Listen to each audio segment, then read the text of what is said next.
واعبدوا الله فلا تشركوا به شيئا وبالوالدين إحسانا وبذي القربى واليتامى والمساكين والجار ذي القربى والجار الجنب والصاحب بالجنب وابن السبيل وما ملكت أيمانكم إن الله لا يحب من كان مختالا فخورا.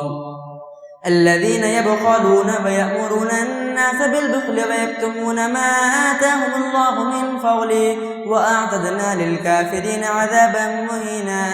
والذين ينفقون أموالهم رئاء الناس ولا يؤمنون بالله ولا باليوم الآخر ومن يكن الشيطان له قرينا فساء قرينا.